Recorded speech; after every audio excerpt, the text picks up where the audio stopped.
주님의 은혜와 평안을 전합니다. 다 같이 신앙 고백하심으로 목요일 새벽 예배 하나님께 드리겠습니다. 나는 전능하신 아버지 하나님 천지의 창조주를 믿습니다. 나는 그의 유일하신 아들 우리 주 예수 그리스도를 믿습니다. 그는 성령으로 잉태되어 동정녀 마리아에게서 나시고 본디오 빌라도에게 고난을 받아 십자가에 못 박혀 죽으시고 장사된 지 사흘 만에 죽은 자 가운데서 다시 살아나셨으며 하늘에 오르시어 전능하신 아버지 하나님 우편에 앉아 계시다가 거기로부터 살아있는 자와 죽은 자를 심판하러 오십니다. 나는 성령을 믿으며 거룩한 공교회와 성도의 교제와 죄를 용서받는 것과 몸의 부활과 영생을 믿습니다. 아멘. 은혜가 풍성하신 하나님 아버지 감사합니다. 오늘도 우리에게 한없는 은혜 부어주시고 오늘도 말씀 앞에 서게 하셨으니 하나님 오늘도 우리에게 말씀하여 주시고 주님의 뜻을 밝히 보여주셔서 우리가 오늘도 이 땅을 살아감에 있어서 부족함 없도록 우리를 선한 길로 인도하여 주시옵소서. 하나님 매일 매순간 우리가 이 땅을 살아가면서 하나님의 은혜가 필요합니다. 하나님의 은혜가 없이는 우리가 살 수 없음을 고백합니다. 하나님 우리에게 은혜 베풀어 주시고 하나님의 사랑을 깊이 알게 하시고 어지러운 세상 속에서도 주님 나라를 향한 소망 또 주님을 향한 믿음 붙들며 승리하는 우리들 될 수 있도록 은혜 베풀어 주시옵소서. 이 시간 그 사모하는 마음을 가지고 예배 가운데 나아갑니다. 축복하여 주시고 말씀하여 주시고 순종할 수 있는 마음 더하여 주시옵소서.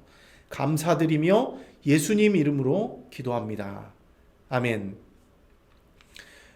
오늘 우리에게 주신 하나님의 말씀 함께 나누겠습니다. 오늘 우리에게 주신 하나님의 말씀은 요한복음 21장 15절에서 19절까지 말씀입니다. 제가 읽겠습니다. 그들이 조반 먹은 후에 예수께서 시몬 베드로에게 이르시되 요한의 아들 시몬아 내가 이 사람들보다 나를 더 사랑하느냐 하시니 이르되 주님 그러하나이다. 내가 주님을 사랑하는 줄 주님께서 아시나이다. 이르시되 내 어린 양을 먹이라 하시고 또 두 번째 이르시되 요한의 아들 시몬아 내가 나를 사랑하느냐 하시니 이르되 주님 그러하나이다. 내가 주님을 사랑하는 줄 주님께서 아시나이다.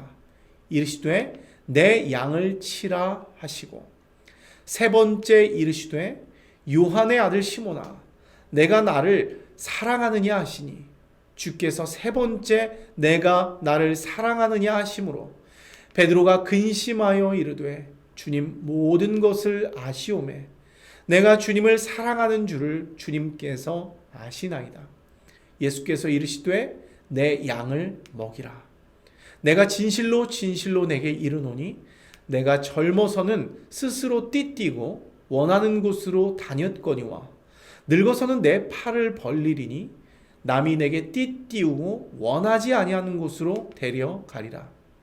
이 말씀을 하심은 베드로가 어떠한 죽음으로 하나님께 영광을 돌릴 것을 가리키심이로라.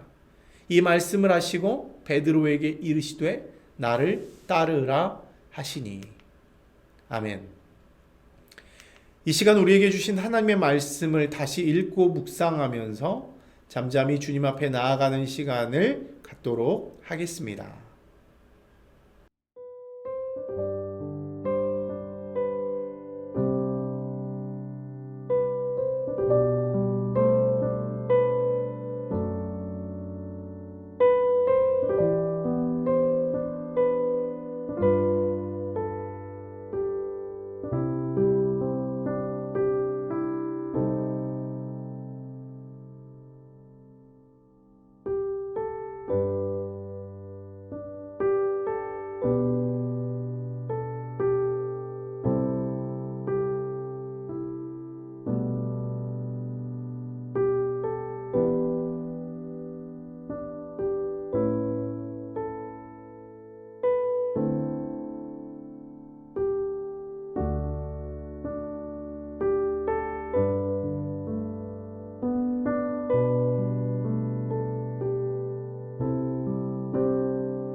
할렐루야. 예배 가운데 나오신 여러분 환영하고 축복합니다. 오늘 이 아침에 요한복음 21장의 말씀을 가지고 은혜 나누기 원하는데요. 오늘 이 아침에도 주님이 부으시는 놀라운 은혜가 또 여러분 모두에게 있기를 기도하고 소망합니다. 오늘 요한복음 21장을 보면요. 예수님께서 부활하신 예수님께서 제자들에게 세 번째로 나타난 사건을 다루고 있는 장입니다. 여기서 예수님이 제자들을 찾아온 목적은 아주 분명합니다. 그것이 무엇이냐면 장차 교회를 세우고 또 이끌어 나가야 할 이 제자 공동체를 회복시키고 또 그들에게 주신 사명을 새롭게 해주기 위해서 그들을 찾아오신 것이죠. 특별히 이번 방문은요, 장차 교회의 초석이 되어야 했던 그 수제자 베드로의 회복에 초점이 있습니다. 베드로는 어떤 사람입니까? 예수님을 배신한 이후에 심각한 죄책감에 짓눌려 살고 있는 사람이에요. 자신의 실패 그리고 자신의 실수를 용서하지 못하고 끊임없이 자신을 정죄하고 있습니다. 그 결과 지금 베드로의 마음은 어떻습니까? 사명을 잃어버렸어요. 앞으로 나아가지 못합니다. 오히려 받은 사명을 던져버리고 다시 옛 모습, 옛 습관대로 돌아가려고 하고 있는 것이죠. 여러분, 예수님은 지금 이렇게 상처난 베드로의 마음을 너무나 잘 알고 있어요. 죄책감에 짓눌려서 빠져나오지 못하는 그 제자 베드로를 불쌍히 여겨주신다는 것이죠. 그래서 예수님이 베드로를 찾아오신 거예요. 특별히 오늘 예수님은요, 베드로에게 다시 시작할 수 있는 기회를 주고 계십니다. 뭘 주신다고요? 다시 시작할 수 있는 기회. 하나님이 이 제자가 다시 일어설 수 있도록, 비록 실패했지만, 배신했지만 다시 그에게 기회를 주어서 다시 사명을 회복시키고 다시 주의 일에 헌신하게끔 이끌고 계신다는 것입니다. 대신에 예수님이 베드로에게 확인하셔야 할 게 있어요. 새로운 기회를 주신 대신에 무언가 확인을 해야 한다는 것이죠. 그게 무엇입니까? 그때 너 왜 나를 배반했니? 이렇게 추궁하려고 하는 것일까요? 아닙니다. 그 자리에서 너 나에게 좀 미안하다고 좀 말할래? 이런 말을 듣기 위함도 아닙니다. 지금 예수님이 베드로에게 확인하고 싶은 것은 무엇입니까? 바로 예수님을 향한 사랑의 마음이 있느냐 없느냐. 지금 너의 마음 가운데 내가 너에게 기회를 다시 줄 것인데 너는 나를 사랑하는 마음이 있느냐? 이걸 물어보고 있는 거예요. 예수님에게 지금 이것은 가장 중요한 조건이라는 거예요. 다시 기회를 주시는 대신에 이 마음이 있는가를 주님은 확인해 보고 싶은 것이죠. 여러분, 반드시 좀 기억하셨으면 좋겠습니다. 예수님을 향한 사랑 없이는요, 어떤 사명도 의미가 없죠. 또 그 어떤 사명을 받았다고 해도요, 주님을 향한 사랑이 없이는 그 사명을 이룰 수 있는 힘이 전혀 없다는 거예요. 여러분, 하나님 나라의 일이라는 것이 어떻습니까? 모두 다 사랑하는 일이에요. 그리고 그 사랑을 전하는 일입니다.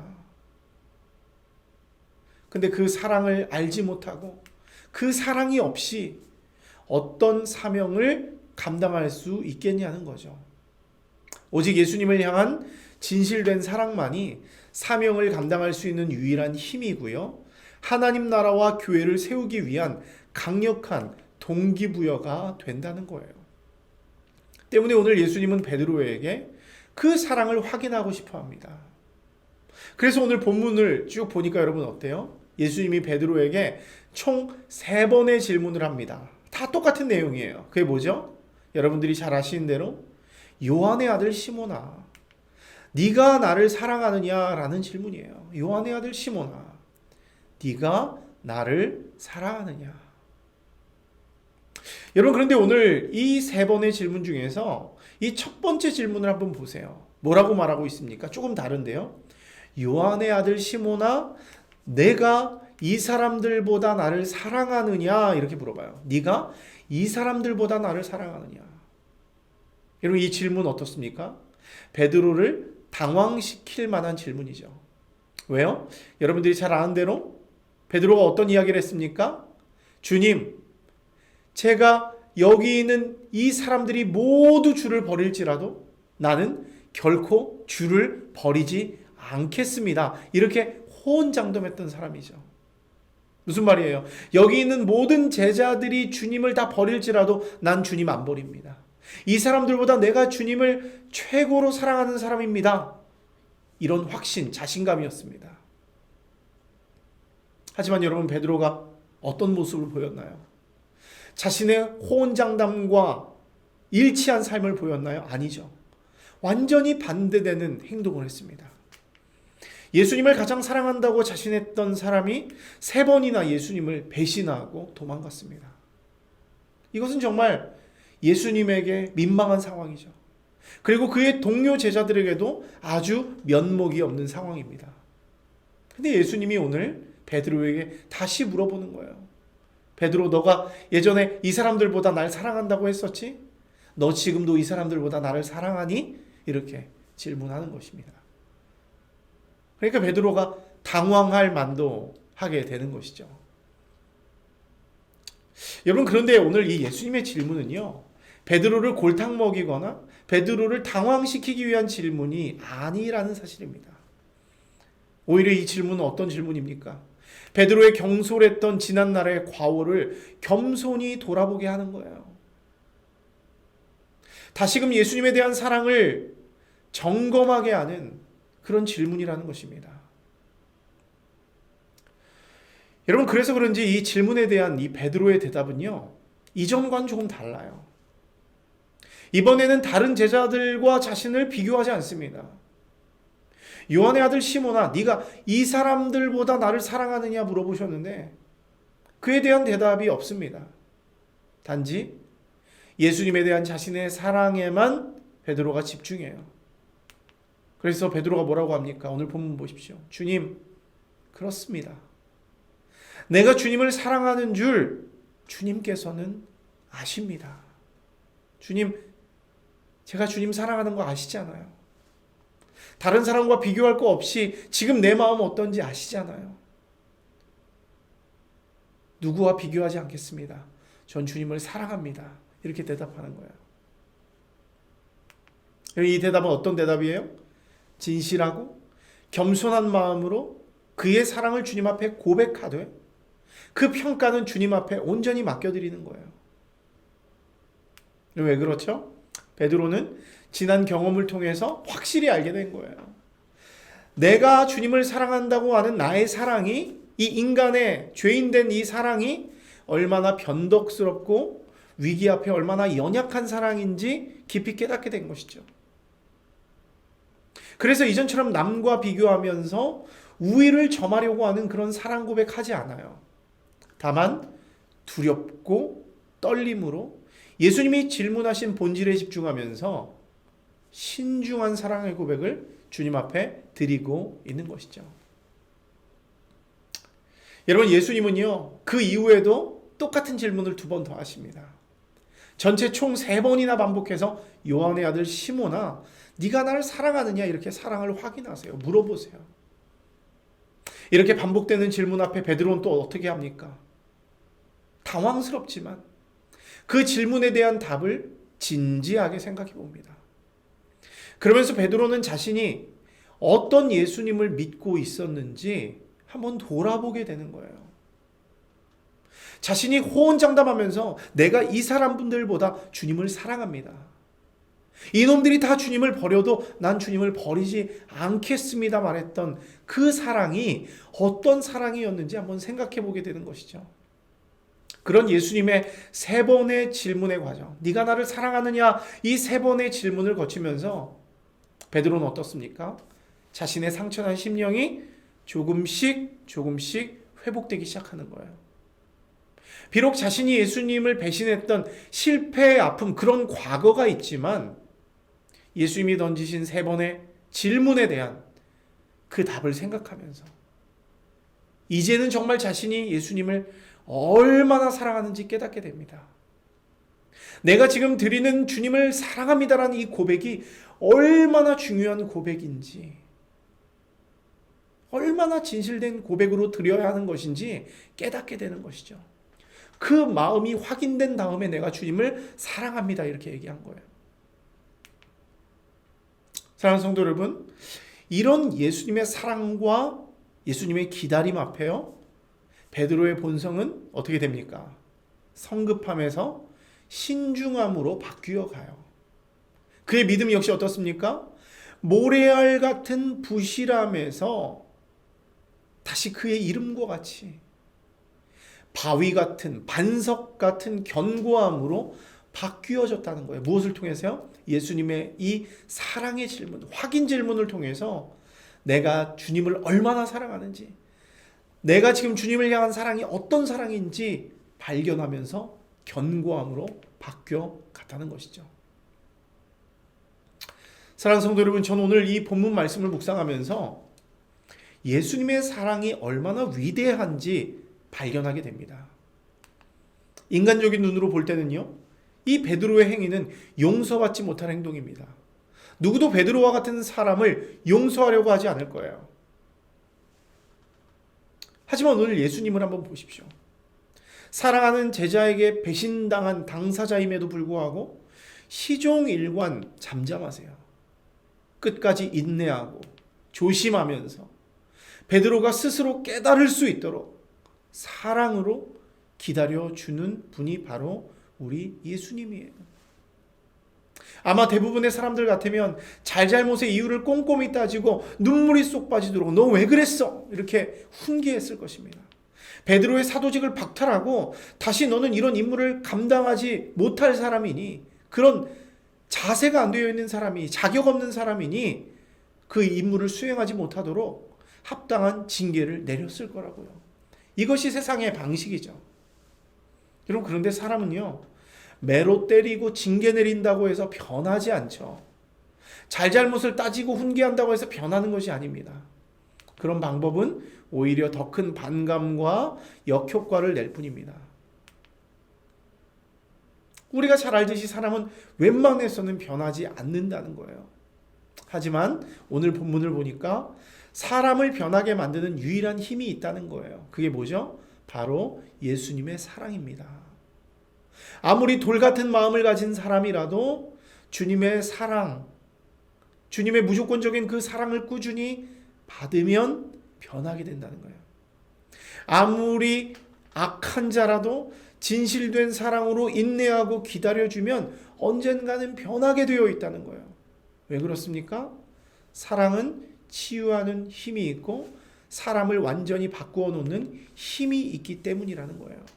예수님이 오늘 베드로를 이렇게 사랑해 주셨다는 것입니다.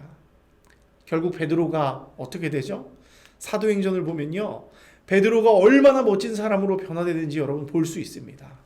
베드로의 삶은 예수님의 사랑으로 얼마나 완전하게 치유되었는지 증명해 보여준다고요. 베드로는 과거의 모든 실패와 상처를 완전히 털어버립니다. 자신이 받은 예수님의 사랑을 전하면서 살아갑니다. 자신에게 은과 금은 없지만 자기처럼 넘어져서 일어나지 못하는 사람들에게 찾아가서 예수 이름으로 일어나라 이렇게 일으키는 사랑의 삶을 살아갑니다. 또 온갖 위협과 핍박 속에서도 베드로는 성령이 충만해서 담대하게 하나님 나라의 복음을 전하는 제자의 삶을 살아갔다는 거예요. 이것이 바로 사랑으로 변화된 자의 삶의 모습이라는 것입니다. 사랑하는 성도 여러분, 말씀 마무리합니다. 예수님이 우리에게 부어주신 사랑은요, 위대한 사랑입니다. 영적으로 병들고 상처와 죄책감에 짓눌려 있는 사람을 치유하고 변화시켜서 일으켜주시는 사랑입니다. 그 사랑만이 우리를 변화시키는 힘이라는 것이죠. 사랑하는 성도 여러분, 오늘 이 아침에 그 사랑에 여러분의 마음을 기댈 수 있기를 바랍니다. 그 사랑 앞에 한번 나아가 보시길 바랍니다. 예수님이 여러분에게도 따뜻한 사랑으로 채워주실 거예요. 그리고 여러분의 마음을 예수님과 같은 사랑의 사람으로 변화시켜 주실 것입니다. 만일 여러분들이 그 주님 베푸시는 사랑으로 여러분들이 사랑받았다면, 그리고 이제는 그 사랑을 온 세상에 전하는 삶을 살아보십시오. 그 사랑을 전함으로써 세상을 변화시키는 사랑의 사람이 되어 보십시오. 그것이 바로 예수님이 오늘 우리에게 원하시는 뜻이라고 저는 믿고 여러분들에게 오늘 권면드립니다. 함께 기도하겠습니다. 좋으신 하나님 감사합니다. 오늘 이 아침에도 주님의 말씀으로 축복하여 주시고 상처난 심령, 좌절하고 낭망한 심령, 실패한 베드로를 일으키시는 하나님의 은혜, 주님의 사랑을 만나게 됩니다. 다시 일어설 수 없을 것 같고 다시금 그 사명을 감당할 수 없을 것 같은 베드로였지만 주님이 찾아오셔서 사랑으로 용서해 주시고 다시 한번 사랑으로 베드로에게 기회 주시며 다시 한번 베드로가 얼마나 주님을 사랑하는지 그 사랑을 점검하게 하시며 새롭게 하셨듯이 하나님 오늘 우리에게도 찾아오셔서 주님을 향한 우리의 사랑을 점검하게 하시고 연약한 우리들을 베드로와 같이 기다려 주시고 용서하여 주시고 용납해 주시고 다시 한번 우리에게 기회 주셔서 다시금 주의 나라 위하여 우리의 사명을 감당할 수 있도록 주님 우리에게 은혜 베풀어 주시옵소서. 여러분 하나님 이제 우리가 사랑을 받은 자로서 주님 나라 위하여 쓰임받기 원합니다. 다시 한번 주님을 향한 사랑을 깊이 점검함으로 내가 주님을 얼마나 사랑하는지 이 사랑을 얼마나 열심으로 전해야 하는지 다시 한번 돌아보게 하시고 그것을 발견했다면 그 사랑을 만났다면 주님 앞에 감사하며 오늘도 내가 있는 곳에서 예수 그리스도의 사랑을 전하고 주님 나라의 놀라운 복된 소식을 전하면서 오늘도 주님의 자녀된 삶을 살아갈 수 있도록 주님 축복하여 주시옵소서. 오늘 우리의 삶을 주님 앞에 올려드립니다. 함께하여 주시옵소서. 예수님 이름으로 기도합니다. 아멘. 하늘에 계신 우리 아버지, 아버지의 이름을 거룩하게 하시며 아버지의 나라가 오게 하시며 아버지의 뜻이 하늘에서와 같이 땅에서도 이루어지게 하소서. 오늘 우리에게 일용할 양식을 주시고 우리가 우리에게 잘못한 사람을 용서하여 준 것 같이 우리 죄를 용서하여 주시고 우리를 시험에 빠지지 않게 하시고 악에서 구하소서. 나라와 권능과 영광이 영원히 아버지의 것입니다. 아멘.